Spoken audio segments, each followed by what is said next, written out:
Whereas residents of border communities have historically been subjected to extra requirements for vetting processes as a prerequisite for obtaining national identity cards.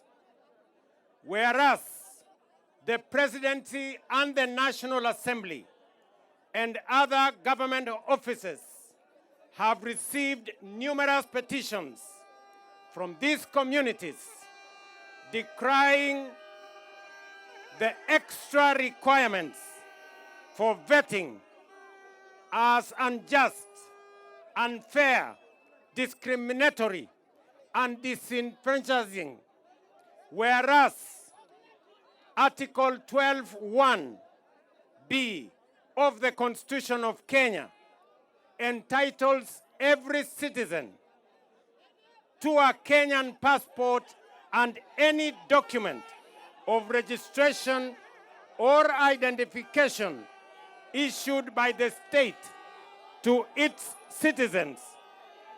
Whereas Article 27(1) of the Constitution affirms that every person is equal before the law and guarantees all citizens the right to equal protection and benefit of the law, whereas Article 27(4) prohibits the state from discriminating directly or indirectly against any person on any ground, including race, sex, pregnancy, marital status, health status, ethnic or social origin, color, age, disability, religion, conscience, belief, culture, dress, language, or birth.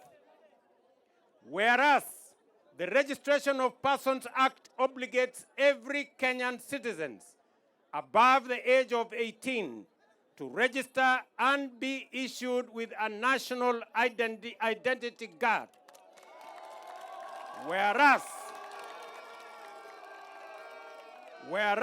the Ministry of Interior and National Administration has reviewed and piloted new guidelines for registration and issuance of identity cards in border communities.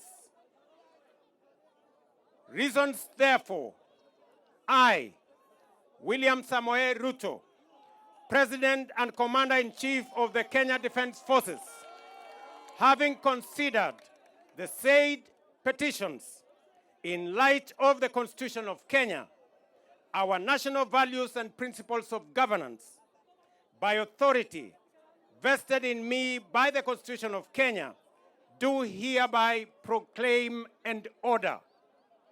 Number one, that the extra requirements for vetting and ethnic profiling to which persons living within border counties are subjected to during registration and issuance of national identity documents shall be and is hereby discontinued.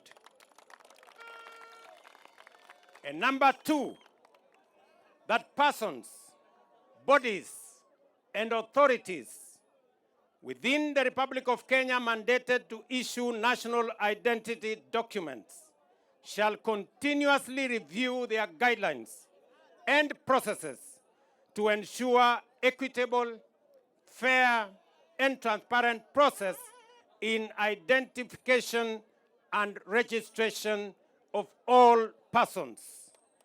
Dated the 5th February, the year of the Lord, 2025. Asanteni sana.